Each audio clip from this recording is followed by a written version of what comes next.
Business standard Hindi संपादकीय। कामकाजी महिलाओं की तादाद क्यों है कम? शिशिर गुप्ता और आलिया सबरवाल। मई महीने में नीति आयोग की 10वीं गवर्निंग काउंसिल की बैठक में प्रधानमंत्री नरेंद्र मोदी ने कार्यबल में महिलाओं की भागीदारी बढ़ाने के लिए मजबूत नीतियां और कानून बनाने पर जोर दिया। ऐसा इसलिए कहा गया कि क्योंकि भारत में महिला श्रम बल भागीदारी दर लगभग 33% है। विश्व बैंक 2024 स्तर पर काफ़ी कम है, जबकि निम्न मध्यम आय वाले देशों में यह दर औसतन 41% है। इससे यह जरूर सवाल खड़ा होता है कि आखिर भारत में कामकाजी महिलाएं इतनी कम क्यों हैं। यह सिर्फ आमदनी में तेज वृद्धि के लिए ही जरूरी नहीं, बल्कि महिलाओं को सशक्तिकरण का सीधा ताल्लुक परिवारों के स्वास्थ्य और शिक्षा को बेहतर नतीजे से है। ऐसे में महिलाओं को कम LFPR का असर देश के समग्र विकास परिणामों पर भी पड़ता है। महिला LFPR के 3 मुख्य कारक हैं। सामाजिक सांस्कृतिक मान्यताएं, महिलाओं के काम के प्रति समाज का रवैया। दूसरा, आपूर्ति पक्ष कारक, महिलाओं को काम करने की इच्छा और मांग पक्ष कारक, नौकरियों की उपलब्धता। कई शोध रिपोर्ट बताते भारत में महिला LFPR कम होने के पीछे मुख्य रूप से सामाजिक सांस्कृतिक मान्यता और आपूर्ति पक्ष की बाधाएं जिम्मेदार हैं। यह निष्कर्ष सही भी लगता है, क्योंकि भारतीय महिलाएं पुरुषों की तुलना में अवैतनिक घरेलू कामों में 8 गुना अधिक समय बिताती हैं, जबकि वैश्विक औसतन 3 गुना। UN विवन 2019 के साथ ही यह पुरुषों और महिलाओं के लिए वेतन समानता मामले में भारत 146वें देशों में से 120वें स्थान पर है। इसी कई वजह की लंबी फहरिस्त है।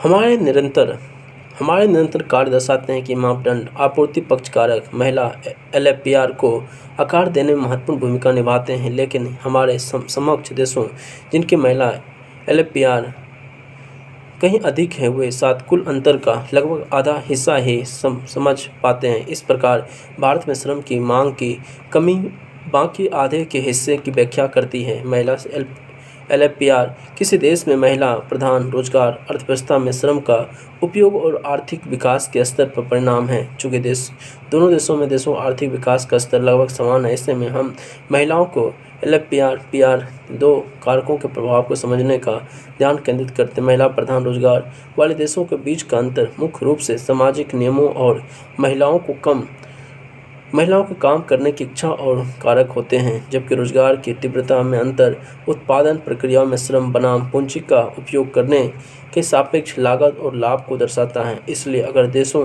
के सामाजिक नियम और महिलाओं की काम करने की इच्छा समान भी हो, तो पूंजी पर आधारित वृद्धि वाले देश में महिला LFPR कम होगी। सवाल यह है कि ये दोनों कारक कितने महत्वपूर्ण हैं।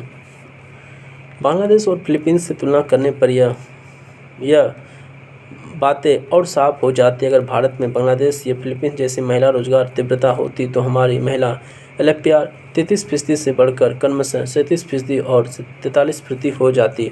हालांकि इसके बावजूद यह इन देशों बांग्लादेश में 44%, फिलीपींस में 50% से काफ़ी पीछे रहती है। यह बताता है कि महिला LFPR के पीछे कुछ कारक समझने में मांग पक्ष के कारकों की बड़ा महत्व है। बांग्लादेश में महिला LFPR की ओर से विकास को देखने से मांग पक्ष के कारकों को महत्व और भी स्पष्ट हो जाता है। 1990 में भारत और बांग्लादेश दोनों में महिलाओं की भागीदारी दर लगभग एक जैसा क्रमशः 30% और 25% थी, लेकिन आज बांग्लादेश हमसे कहीं अधिक आगे निकल चुका है। इसका श्रेय उसके निर्यात आधारित रेडीमेड परिधान उद्योग को जाता है। वर्ष 1983 में रेडीमेड परिधान निर्यात बांग्लादेश के कुल निर्यात का केवल 4% थी, जो 2021 में बढ़कर 81% हो गया और $42 अरब तक पहुंच गया है। रेडीमेड परिधान क्षेत्र में 60% से अधिक कर्मचारी महिलाएं। निर्यात संवर्धन ब्यूरो बांग्लादेश 2021 में अगर रेडीमेड परिधान उद्योग में यह जबरदस्त उछाल नहीं देखी तो बांग्लादेश की महिला भागीदारी लगभग 38% होती, न कि 44%। हमसे यह साफ सबक मिलता है कि अगर बाकी चीज़ें समान रहे तो अब रोजगार आधारित विकास का रास्ता महिला भागीदारी के लिए भी बेहतर है।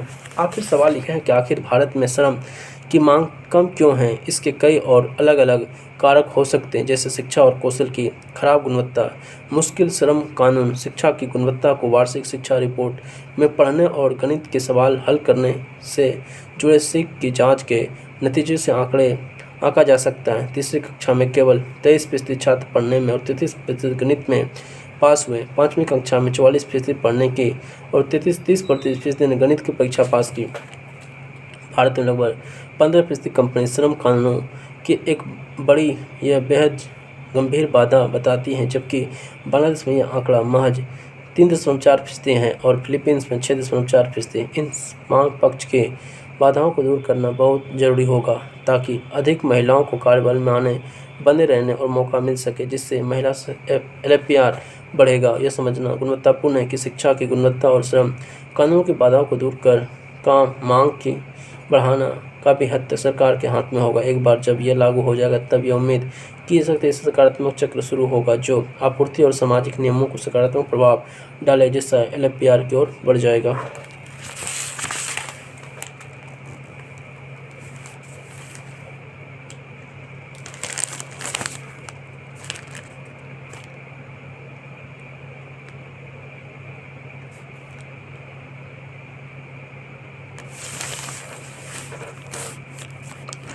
ई-कॉमर्स और खुदरा के बीच सह-अस्तित्व। खुदरा बाजार की प्रवृत्ति बदल रही है और भारत निस्संदेह वैश्विक स्तर पर बदलाव का गवाह है। यह स्पष्ट है कि भारतीय उपभोक्ताओं ने ई-कॉमर्स को बड़े पैमाने अपनाया है। उदाहरण के लिए मेरे घर पूरी तरह से ऑनलाइन रिकॉर्ड किए जा रहे हैं। यहाँ तक कि मेरी घरेलू सहायिका भी यही कह रहे हैं कि यहाँ कई रिपोर्ट हैं के अनुसार मंझोले और छोटे स्तर कस्बे और ग्रामीण भारत में ऑनलाइन खरीदारी में तेज़ी से आगे बढ़ रहा है। इनमें से दो राय नहीं कि यूनिफाइड पेमेंट इंटरफेस यानी UPI, आधार और डिजिटल अधोसंरचना अन्य घटकों ने इस वृद्धि में मदद की है। अच्छी गुणवत्ता वाली डिजिटल अधोसंरचना तक आसान पहुंच ने भी स्टार्टअप और छोटे और मंझोले उपकरणों को योग्य बनाया है वे तकनीकी क्षमता विकसित करें। मेरे लिए अधिक महत्वपूर्ण यह है कि उत्पादों की बड़ी तादाद अब आम लोगों के लिए आसान से उपलब्ध हो, यानी बिस्किट, पारंपरिक रूप से बनी घी, ताड़ का गुड़, सेसम, तकिए, कूलर के खास की मैट आदि अन्य उत्पाद जिन्हें पूरी भारत में आसानी से नहीं पाया जाता उसके ये सब उपलब्ध हैं। हमारा खपत व्यवहार भी तेज़ी से बदल रहा है। इसमें कुछ साल पहले की तुलना में काफ़ी अंतर आया। जैसे जैसे खपत में अंतर बढ़ा वैसे वैसे ढेर सारे छोटे उपकरणों समूहों यानी गैर संगठनों NGO के लिए अवसर बढ़े इन वस्तुओं की आपूर्ति करते हैं। कुछ सदी पहले कहा जा रहा था कि ग्रामीण भारत में खुदरा कारोबार बहुत कम है। वहीं लेन देन और किसी चीज़ के बदले दूसरे चीज़ के आदान प्रदान की व्यवस्था थी। यहाँ की शहरी भारत को भी ग्राहक आमतौर पर परिचित दुकानों पर ही जाते थे। यह रिश्ता काफ़ी हद तक अंतरंग होगा। इसके बीच बार बार लेन देन होता और उधार भी। इसके चलते खुदरा कारोबारी ऐतिहासिक रूप से भारतीय ग्राहकों को उधार देने वाले रहे। असंगठित क्षेत्र में भी ऐसी शानदार सेवाएं उपलब्ध कराता था जो आधुनिक खुदरा कारोबार नहीं मुहैया करा पाते। ये सभी व्यापार इसलिए चलन में आए क्योंकि पारंपरिक खुदरा कारोबारी नवाचारी थे। वे भारतीय ग्राहकों को सबसे करीबी थे, उनकी ज़रूरतों को अच्छी तरह समझते थे। भारतीय खुदरा कारोबारी पारंपरिक रूप से कम मार्जिन में सेवाएं देते और आसानी से उधार देते। कुछ खास ज़रूरतों के लिए लोग इन पर निर्भर होते हैं। परिचालन बहुत मजबूत है। उदाहरण के लिए जब नोटबंदी के दौरान नकदी गायब हो गई थी तब यह मजबूत काम में आई। सब्जियां बेचने और खुदरा कारोबारी और ग्राहकों के बीच भरोसे न खोले खानेपन की आपूर्ति सुनिश्चित की, जबकि थोक विक्रेताओं की सब्जी कारोबारी के रिश्ते ने सुनिश्चित किया कि खाद्य पदार्थों की आपूर्ति प्रभावित न हो। कोई भुगतान नहीं किया जाता था। यह सब केवल मौखिक लेन देन था क्योंकि यह उन वक्त की ज़रूरत थी। कोविड के दौर में जब वर्दी वाले पुलिस बाकी वेंडर को रोक देते तो खुदरा कारोबारी इसी समूह ने सुनिश्चित किया कि विभिन्न इलाकों में खाने पीने की चीज़ें पहुँची रहे। ध्यान रहे लॉकडाउन के दौरान खुदरा कारोबारी की इजाज़त थी, लेकिन झुग्गियों और शहरों में संयंत्र अत्यंत अंदरूनी हिस्से में असंगठित क्षेत्र में वेंडर ने ही ये चीज़ें पहुँचाई। यहाँ बात इंसानी रुचि की नहीं बल्कि आर्थिक अनिवार्यता के कम मार्जिन और कठिनाइयों के बावजूद कामकाज जारी रखना। ऐसे में हमारे सामने एक दुर्भाग्यपूर्ण दुविधा के हालात बड़े गिग इकोनॉमी वाले कारोबारी कम कीमतों पर वस्तुओं की एक अद्भुत श्रृंखला प्रदान करते हैं, जबकि छोटे खुदरा विक्रेता हमेशा नहीं इसलिए कभी कभी अनौपचारिक भी होते हैं। दोनों में कुछ समानता भी हैं। जिस प्रकार पारंपरिक खुदरा व्यापार में कुछ लोग गतिशील होते हैं और कुछ लोग एक स्थान पर स्थिर रहते हैं, उसी प्रकार ई कॉमर्स भी ऐसे विकल्प प्रदान करता है। जिस तरह पारंपरिक खुदरा कारोबार हमेशा नवाचार करता है, घर घर आपूर्ति, उसी तरह ई कॉमर्स भी बदल रहा है। इसमें त्वरित व्यापार, 10 मिनट में डिलीवरी जैसे नवाचार नज़र आ रहे हैं। प्रश्न यह है कि फिर इसमें अंतर क्या है? दोनों में सबसे बड़ा अंतर यह है कि पारंपरिक खुदरा कारोबार जहां बाजार के तय ढांचे में रहकर काम करता है, वही कई वेंडर होते हैं, जो कई लोग होते हैं, जिसमें वस्तु ली जाती है। सबसे महत्वपूर्ण बात यह है कि इस क्षेत्र में प्रवेश की राह में सीमित बाधाएं हैं। इसमें उच्च स्तरीय प्रतिस्पर्धा, सीमित मार्जिन तय होते हैं। कुछ लोग कहते हैं कि इस तरह का खुदरा कारोबारी पर्याप्त नवाचारी नहीं होते, क्योंकि इनमें कभी अपर्याप्त धन से तैयार हो जाते नवाचार की प्रगति प्रदान करें। यह नया ई कॉमर्स क्षेत्र चुनिंदा बड़े कारोबारी का क्षेत्र है, जो एक दूसरे से प्रतिस्पर्धा कर रहे हैं और साथ ही पारंपरिक खुदरा उद्योग से भी इसके पास कम लागत में चीज़ें खरीदने की क्षमता है। इसके बावजूद अधिकांश ई कॉमर्स कंपनी लाभ में नहीं हैं। वे घाटा उठाकर भी पारंपरिक खुदरा कारोबारी को खत्म करने की रणनीति पर काम कर रही। कहा जाता है कि बाद में वे कीमतें बढ़ा देगी। अगर यह सब सही है तो बेहतर यही होगा कि उन पर ज़्यादा कर लगाया जाए या नियामकीय नीतिगत कदम उठाया जाए कहीं अधिक। और अगर ऐसा नहीं हो तो फिर इस बात का अध्ययन किया जाना चाहिए खुदरा के इस नए स्वरूप में रोजगार, नवाचार, मूल्यों के आदि को कैसे सुनिश्चित किया जाए। अर्थशास्त्र से जुड़े सामग्री कुछ अंतर्दृष्टि प्रदान करते हैं। पहले का संबंध प्रतिस्पर्धा के स्वरूप में से है। कंपनियों के लिए उस समय उच्च लाभ हासिल करना मुश्किल होता है जब वे कीमतों को लेकर प्रतिस्पर्धा कर रही हैं।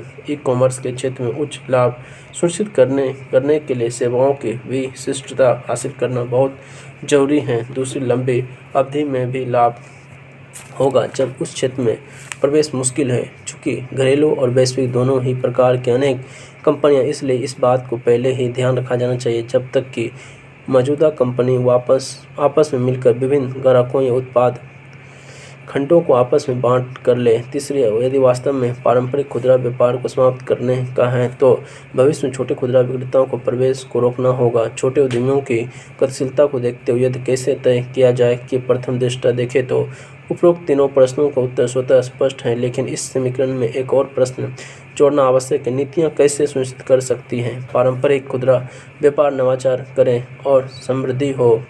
ध्यान है कि पारंपरिक खुदरा व्यापार, चाहे वह किराना हो या अनौपचारिक क्षेत्र में, अधिशेष पैदा करता हो, ग्राहकों की सेवा करता हो, नवाचार करता हो, निश्चित रूप से बड़े पैमाने पर रोजगार सृजन करता हो। इसलिए एक अच्छी खुदरा नीति उन्हें अधिक गतिशील बनाने में सक्षम बनाएगी। ऐसी नीतियों में संभवतः कई जाने माने समाधान हासिल होंगे, जिसमें पर्याप्त स्थान, आसान ऋण, भ्रष्ट तथा निरीक्षण या स्थानीय पुलिसकर्मियों की मुक्ति और कम नियमन शामिल हैं। लेकिन यकीनन सबसे महत्वपूर्ण नीतिगत योगदान पारंपरिक खुदरा और ई कॉमर्स से एक दूसरे के साथ मिलकर काम करने के लिए सख्त बनाना होगा। उदाहरण के लिए, पारंपरिक खुदरा विक्रेताओं को ई कॉमर्स फर्मों के लिए उपलब्ध कम लागत वाले उत्पादों तक पहुंच कैसे मिल सकती है। इसी तरह ई कॉमर्स कंपनियों को स्थानीय खुदरा विक्रेताओं को ग्राहक ज्ञान और नेटवर्क तक पहुँच कैसे मिल सकती है। अगर यह संभव होता तो पारंपरिक खुदरा विक्रेताओं दीर्घकालिक भरोसेमंद संबंधों को और ग्राहकों को ज्ञान का लाभ ई कॉमर्स की पैमाने की अर्थव्यवस्था और प्रतिक्रिया संचालित तरीकों का पूरक बन सकता था। हम अपने से ही मॉडल को परीक्षण होते देख रहे हैं। सवाल यह है कि नीतियाँ इस कारण को कैसे मदद कर सकती है। लेखिका लवांशी भंडारी। सावधानी जरूरत।